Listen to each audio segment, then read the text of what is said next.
Samantala, tuloy-tuloy pa rin na nagsasagawa ang mga otoridad ng search and rescue operation sa gumuhong gusali sa Angeles City, Pampanga. Si JM Thompson sa detalye live. JM? Audrey, hindi pa rin tumitigil sa pagtutulungan yung iba't ibang ahensya ng pamahalaan para mailigtas yung mga biktima na nasa ilalim pa rin ng gumuhong gusali dito sa Barangay Balibago, Angeles City, Pampanga. Kagabi nga ay nagsagawa ng masusing pagpupulong ng lokal na pamahalaan ng Angeles City, Bureau of Fire Protection ng Philippine National Police at iba pang ahensya ng pamahalaan. Simula Linggo hanggang Lunes, sinusubukan ng mga rescuers na makakita ng any signs of life para agad na mailigtas sa mga ito sa ilalim.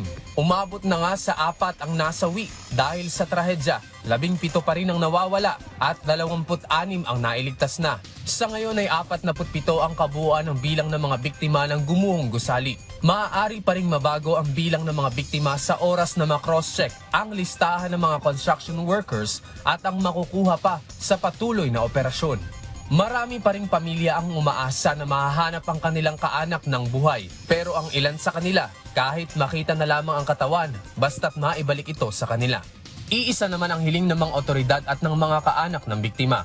Ito ay mapanagot ang siyang dahilan ng pagguho ng ginagawang gusali. Sinasabing posibleng substandard ang pagkakagawa ng istruktura at maaaring ito ang dahilan ng pagkaguho.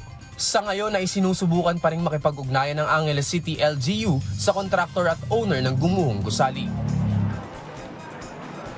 Audrey, sisimulan na nga ngayong araw yung retrieval operation. Ito ay matapos ng kanilang paghahanap ng any signs of life sa loob ng 2 araw at dahil wala na silang nakikita, gagamit na sila ng heavy equipment para sa removal of debris at para na rin mas mabilis o mahanap o makita yung mga biktima na nasa ilalim pa rin ng gumuhong gusali.